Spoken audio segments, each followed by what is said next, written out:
So firstly, thanks a lot for making it down to the hotel. I understand the traffic today was pretty bad, so you guys braved the traffic to be here, so really appreciate that. And it will be worth it, I promise you. We've got a great lineup of speakers, and we've gathered some of the best thought leaders in the local tech ecosystem right here in this room, so we're really excited to get things going.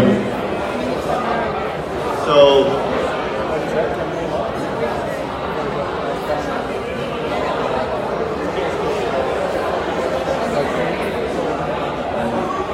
I think we're really excited to get things going. So to kick it off, I'd like to invite Patrick Grove, co-founder and group CEO of Catcha Group and co-founder and chairman of iflix to get things going.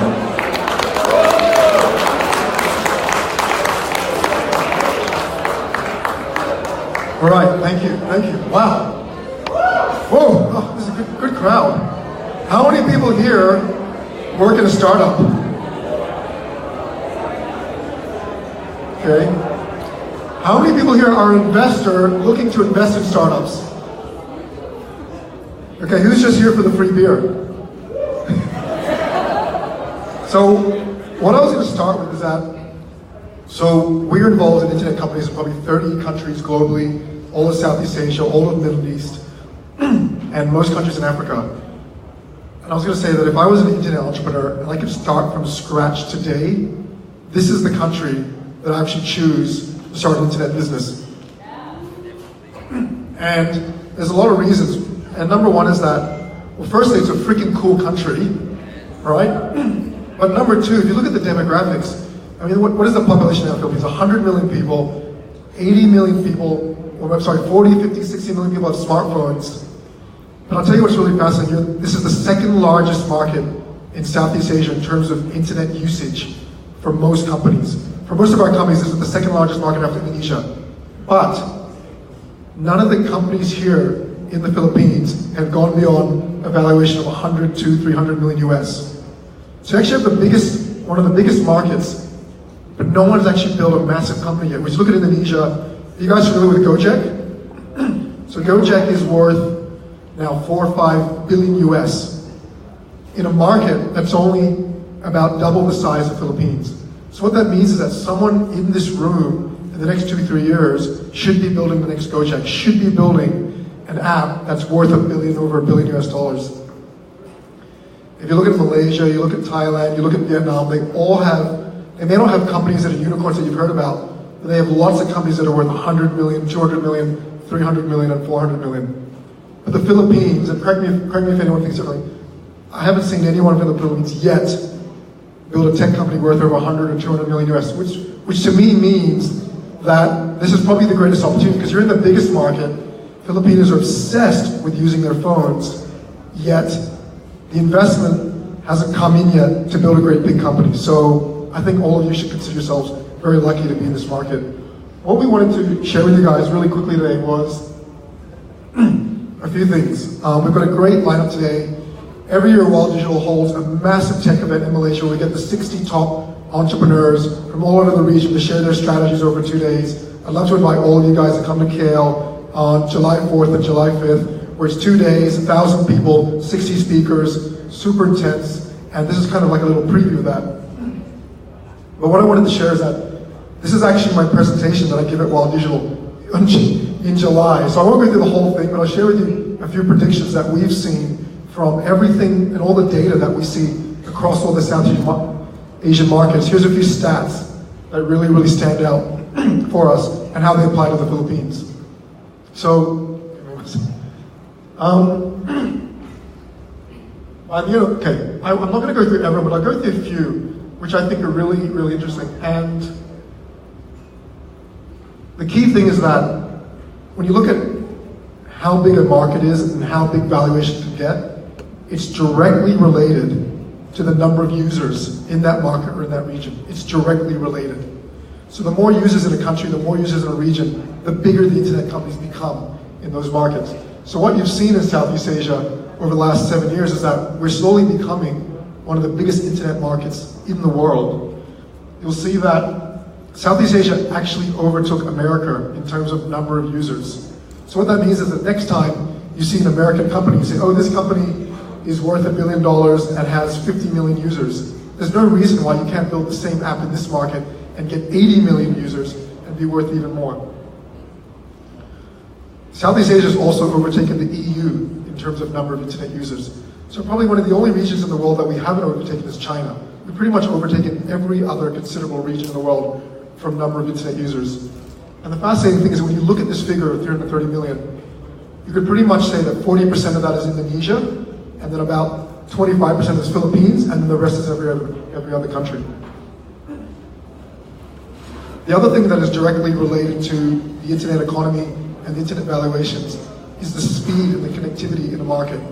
So if there's any ministers or government officials in the room, it's every entrepreneur's job to lobby them to say, make speeds faster, push fixed broadband, push mobile broadband, because what you've seen in all the markets where speeds have become faster, companies get bigger faster, and the ecosystem grows and grows and grows.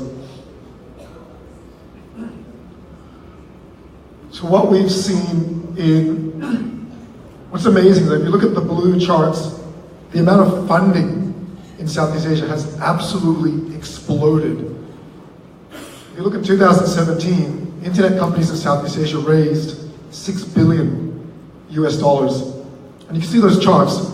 They grow in direct proportion to number of users and internet speeds. So the more users and the faster the speeds, the more money's raised and the bigger the companies get. The interesting thing is the amount of money raised last year is more than the amount of money raised in every year before that. So it shows that we're really on the cusp of a massive explosion. But the fascinating thing is when you look at that $6 billion, and this is to my point earlier, why I think Philippines is one of the greatest areas to start a business or invest in a business, is that when you look at that $6 billion, targeting 330 million users, very little of that is coming to the Philippines. I can't think of any company in the Philippines that's announced raising 50 million, 100 million, 150 million. But every other Southeast Asian country has a company that has raised these amounts of money. But I think it's only a matter of time before someone in this room, or we know someone who's not in this room, will be able to tap on to this massive boom in the Philippines ecosystem. The last slide I want to close with before we welcome all the other great speakers is, this is a fascinating slide because the biggest internet market in the world today is China. And one of the reasons why it's big and why the companies get big is because there's so many users in one country. So you build a platform, you get 1 billion users. You build a platform in Southeast Asia, you get at best 300 million users. The interesting thing is that there's a direct correlation between China in 2008 and Southeast Asia in 2017. So the internet population in China then was 300 million. Ours is 330. The total valuation of every tech company in China then was about 22 billion US dollars. The total valuation of every tech company in Southeast Asia today is about the same, is also 22 billion US dollars. So the fascinating thing is that as we get more users, these numbers go up, and they don't go up on a linear basis, they actually grow on an exponential basis. So what happens is then, in the next couple of years, as this region hits 460 million users, and a lot of that growth comes from this country and Indonesia, as long as we follow the trajectory of China, which hit just under 95 billion in valuation, that means Southeast Asia will also hit 95 billion in cumulative valuation of all of the value being created in the ecosystem. Which back to my point earlier is that if you're trying to go from 22 billion to 86 billion, you've got to start a company in the country where all the users are, or if you're an investor, you've got to invest in a company that is where those users are. And that's why, to me, Philippines is one of the greatest tech opportunities today in the world. I won't share the rest of that, because you'll have to come to Malaysia on July 4th to see the rest. But what I will say is I'll close with one story, which also shows why the mobile revolution is one of the great things to invest in. We did a little survey at iflix a couple of years ago where we surveyed all of the users in a number of our countries and said, if you're going to be on a deserted island and you can only take one thing with you, would you take your significant other or would you take your mobile phone? And this country was the highest in the world that said that they're going to be on an all-expenses trip on a deserted island, they'd rather be with their mobile phone than their significant other. So there you go. That's why this is a great material. Thank you so much, guys.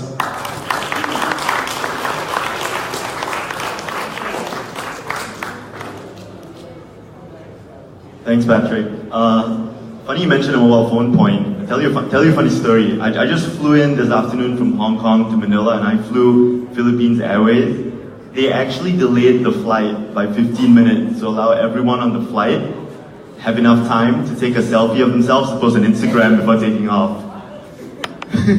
So if any of you plan on taking a selfie at the event tonight, don't forget to tag us Wild Digital and add a hashtag Wild Digital at the end. Next up, we've got a really distinguished panel to talk about the Philippines tech and investment landscape. We've got Monchito Ibrahim, Undersecretary, Department of ICT, Enrique Gonzalez, CEO of IP Ventures, and Manny Ayala, Managing Director of Endeavor Philippines, moderated by Sherwin, Country Manager of iflix. So I'd love to welcome you guys to the stage.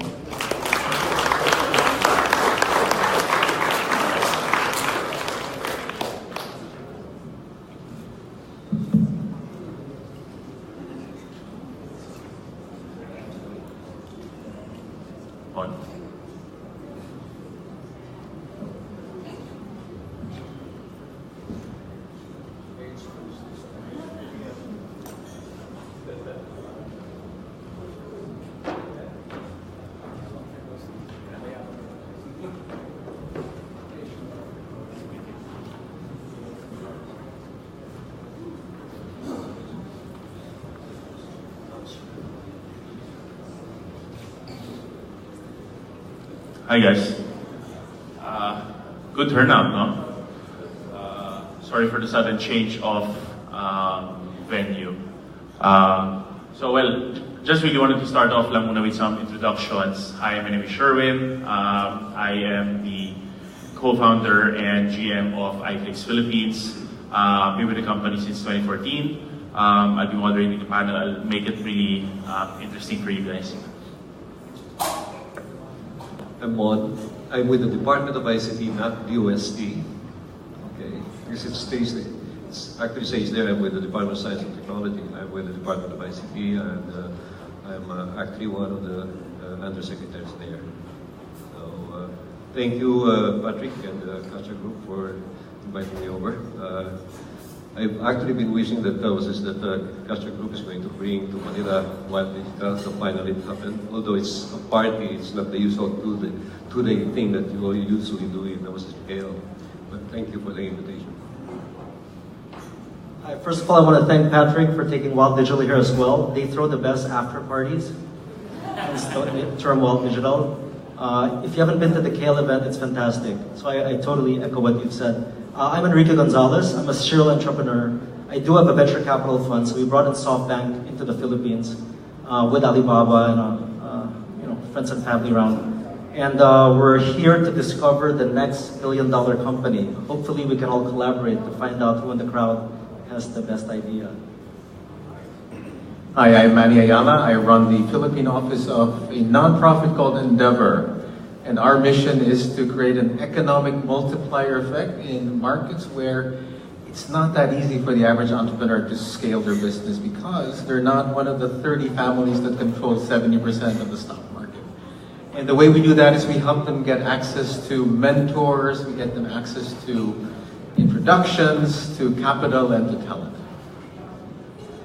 All right, so let's get on to it. So, guys, Business Insider said the Philippines is the #1 country to invest in 2018.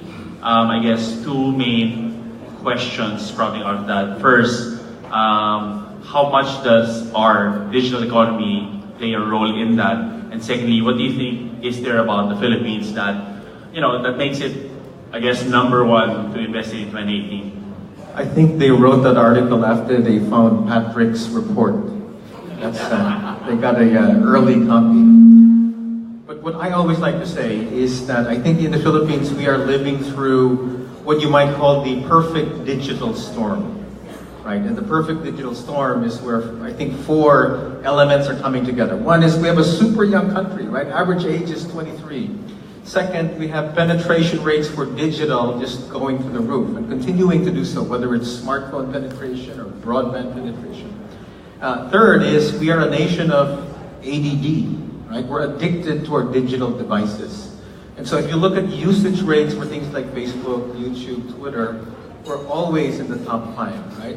And then the fourth pillar of this digital storm is sustained macroeconomic growth. So if you look at the last 7 years, we've had a really good run, right? Growing at 6 to 7% a year. So you take that all together, and what that means is real money getting spent.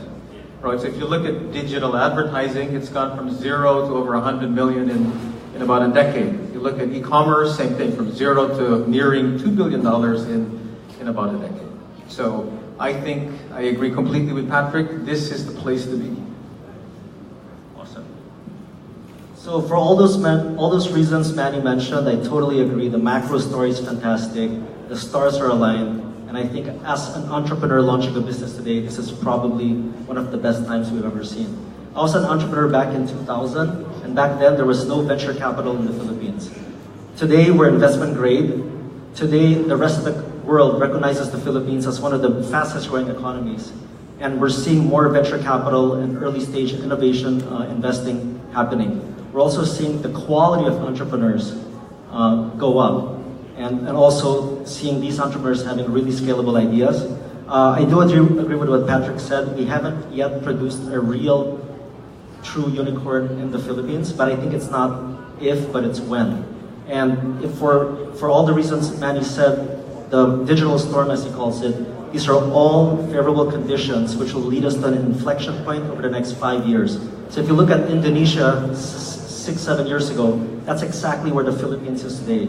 We're about to see a lot of capital coming to this country in the tech and digital space, which will basically accelerate the development of the ecosystem. And I believe firmly that in the next 4 or 5 years, we're going to see the rise of true unicorns. Well, from the government side, we're in the middle of the new mantra, build, build, build. Okay, we're beginning to actually, connect the dots as far as trying to address the infrastructure gaps that we have in the Philippines. What we're trying to do is making sure that we have the fundamental platforms that would allow Philippines to continuously grow as a significant digital economy. So that's where we are. We're trying to actually make the telco as a sector a little bit more interesting. Okay, a lot of noises. Don't ask me what the noises are all about. Okay, but I personally believe that we're beginning to really make effort to improve the infrastructure. Could I add one thing, which is there's also something to be said about the political will and the mandate and agenda of this current administration. We have a president that truly believes in democratizing economic opportunities. We have a president and a cabinet that believes in financial inclusion, digital inclusion, and this isn't the old style governance and economy where a lot of the business opportunities were favored in terms of giving it to the big conglomerates. We're seeing a real push now to decentralize the capital, to open up opportunities and financing for the small and medium enterprise. And I think that's really gonna play a big role in taking this country's economy forward. And with that as a foundation, one can really launch a digital business that can scale very quickly. Cool. So, well, to jump off from, I guess, what you were saying a while ago, Enrique, we're exactly where Indonesia is like 7 years ago. And you see Lazada coming in, Alibaba coming in, buying 80% of Lazada, iflix, Grab, like much more funding coming into the country. I guess I wanted to raise, what does it take for, us, like Filipinos, sort of like we were Indonesia is today, like Gojek, the unicorns. What about like infrastructure? Like, where do we need to be in mentality, where do we need to be as like Filipinos? Like, what's the attitude? Like, how do we get there faster and sooner? Well, when we invest in entrepreneurs, we look for several qualities, but one important quality you can't do without is grit. Yeah. This is the ability to walk through walls. And if you look at the Gojek founder, He's very successful today, but when he first started, I think some VCs were saying he's not from one of the big families, he's not going to pull it off in Indonesia. Well, this guy walked through walls and made it happen. And that's what it takes to succeed. So here in the Philippines, it's a similar situation. Yes, we have about 250 families that control the economy, but with technology, you can scale it very quickly. And I think the name of the game now is speed and scale. While the internet's getting bigger, it's also getting smaller. So like, look at the number of websites that control most of the screen share. So Facebook, Google, Amazon in the US, Tencent, Alibaba in China, and the same thing's gonna happen here. Everything's like becoming a platform play. So I think for entrepreneurs, you have to be able to scale very quickly before the giants come in and basically take up that white space. I think there's also an attitudinal dimension to this, right? I mean, for us to become successful. I think we had a chat earlier, and I think the first time we met with this was at this PhilDep conference almost 4 or 5 years ago. Yes. And what we were talking about back then was, these Pinoys are so talented, but they lack one thing. They lack yabang, right? So for all of you non-Tagalog speakers, yabang is this sense of bravado. Right? I think by nature we're actually quite reticent, and we don't want to toot our own horn. And so back then, what the very common pattern was, you see all these startups, some of them in Singapore, some of them here, and typically there was some guy not from here running it, and you had Pinoys kind of running the tech or this or that, right? That is changing, right? And the pattern that I see, and this is not just in the Philippines but other emerging markets, is what I call, first you have the expat wave. I mean, if you look around the room and you see so many people not from here building fantastic companies, right? You have the repat wave, which are Pinoys either educated overseas or who've lived overseas, right? And then I think the next wave is what you might call dapat, right? So you go from expat, repat to dapat, right? So those are the local guys. You are beginning to see more and more of them, right? So literally in Endeavor, we have this board with all the entrepreneurs, right, in our pipeline, and you are literally seeing the complexion of this pipeline changing, right, becoming a little bit browner as you go closer to the present.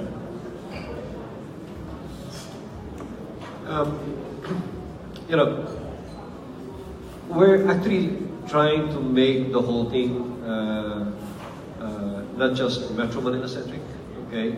We're running a university level startup competition we call the Philippine Startup Challenge, and for from year one, most of the winners actually were from the regions, from the countryside, and you can actually see how proud these university kids are. Even the university, okay, it's actually just one of the national competitions we have here, but having gone through the process, beating Ateneo, La Salle, and all the good schools, okay, for people, for a school in Sikihor, or for Ateneo de Davao, or the MSU IIT, the kids, these are the kids who are now actually trying to drive, the change that's happening in the countries right now, as far as doing digital technology startups concerned.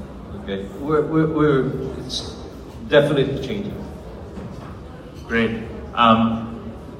So one direct question to both Enrique and Manny.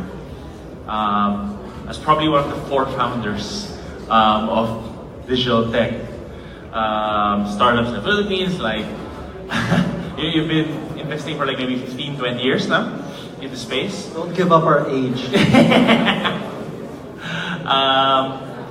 How do you see the world today different from how it was back then in terms of, I guess, market readiness, funding, and so on and so forth, like openness and so on? What's the main fundamental difference of the digital tech space today as opposed to back then from a business or investment perspective? Actually, I had one of my colleagues, Jules. Raise your hand, Jules. Guys, the guy with the glasses, that's Jules Corrado. Very smart guy. I actually had him do a little analysis some months ago, comparing 2013 to today, 2018, right? Just some of the things we picked up over that time. So, number of startups back in 2013, 50 to 100. We're now about up to about 300 startups. You look at the number of people either investing or enabling companies here. Back in 2013, there might have been about 15, 20. That's exploded now to about 40 to 50, right? People coming here and taking a serious look at the Philippines or actually planting roots here to go and help their investing companies. If you look at size of rounds, yes, Patrick is right. We haven't had any mega rounds, but you've gone from $5 million now to $10 million rounds. If you look at valuations, back then in 2013, valuations were 5 to 10. You're now seeing some valuations that are $100 million or a little bit more than that. And then finally, one really good indicator of where we've come is that in 2013, guess how many co-working spaces we had in Manila? We had 4. Now there are about 40, right? So I think that tells you a lot about how far we've come just in the last 5 years. As of today, there are going to be 41 co-working spaces. So those are great data points. The one thing I'll say is the market is much bigger today, so it's much easier to get scalability and penetration. Number 2, there's much more investor interest. There are actually several, like 10 or 20 VCs you can talk to pitch your story. Back in the day, there were probably 3 or 4 VCs circling in the Philippines. And I think the other one to consider is that Southeast Asia is undisputably the next battleground for all the giants coming in. And I think this will trigger a wave of mergers and acquisitions and more funding. Awesome. Well, last question, government sector. On a very personal note, which among the, I guess we're quite familiar with the DICT 2022 project. Which among it are you more passionate about or most passionate about? Probably end this call. Number one is actually what we're seeing in the 3 innovation agencies of the government. There's the Department of Science and Technology, Department of Trade and Industry, and DICT really working together now, working as one whole government. So people see us as one whole one government. Secondly, our own projects, that's the intention. For example, the free Wi-Fi, the national free Wi-Fi was a project.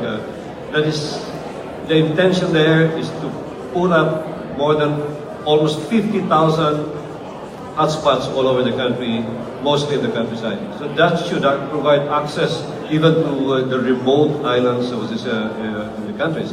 And then finally, outside of the third telco thing, okay, government is building up its own network.